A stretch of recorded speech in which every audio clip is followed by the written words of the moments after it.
Hello guys! So ayan, ang gagawin natin ngayon ay kukulayan natin yung isang flower dito sa ating arrangements, no? Kasi parang gusto kong i-enhance yung kulay niya. So yan, ang ginamit kong pangkulay dyan ay color palette, yung mga eyeshadows.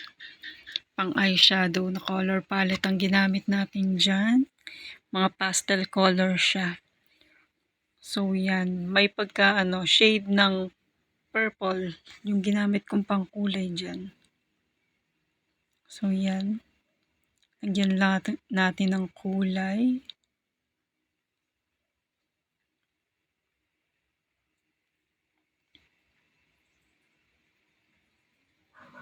Yan.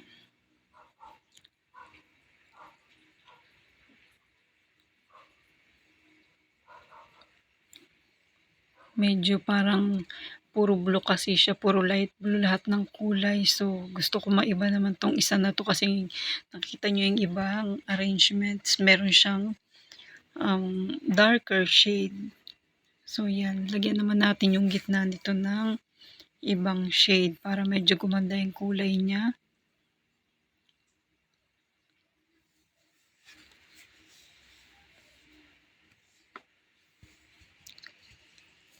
And, ayan. Medyo matagal nga lang magkulay pagka ang gamit mo ay yung pang makeup, no? Pang eyeshadow.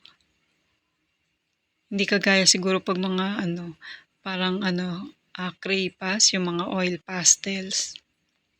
Yan, medyo madaling gamitin. Ito medyo matagal kasi light lang siya pag in-apply mo eh. Kailangan ulit-ulitin mo siya para medyo maging dark yung kulay niya.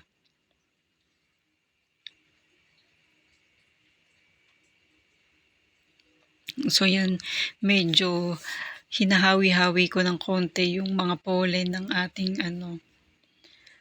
ating flower. Mga stamens niya para hindi siya makulayan kasi baka mamaya makulayan natin ng shade ng purple, yung ating orange color. So yan. Hawi-hawi natin. Pagkatapos, pagka nakulayan na natin, ibalik din natin sa dating pwesto. Baka makalimutan kasi natin, di ba? Parang ang gulo. So, yan.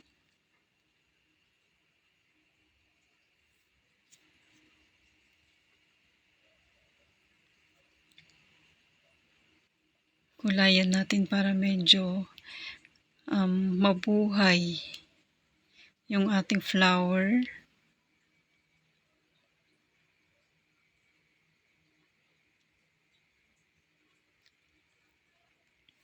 Bago natin siya ibalot sa plastic para hindi siya maalikabukan, di ba, dumihan.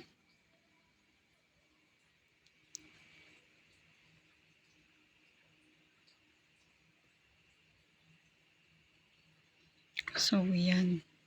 Medyo madilim yung doon. Yan. So, yan na siya, guys.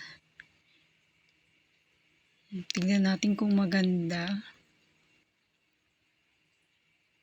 Yan. Hindi pa ako satisfied. Kaya, yan. Dagdagan natin ang kulay. At medyo ihaba natin yung sa gitna. Yung color sa gitna.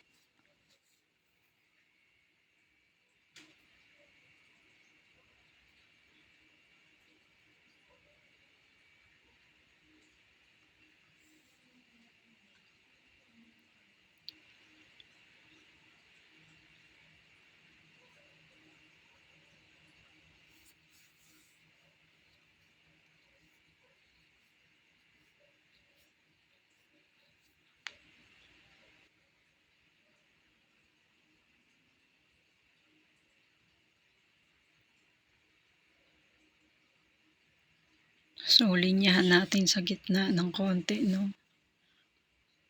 Para medyo maganda, bumagay yung itsura niya. So, yan. Kahit na nakagilid, medyo nakikita nyo naman na siguro yung itsura, di ba? Di ba? Mas maganda siya kaysa kanina. So, ayan.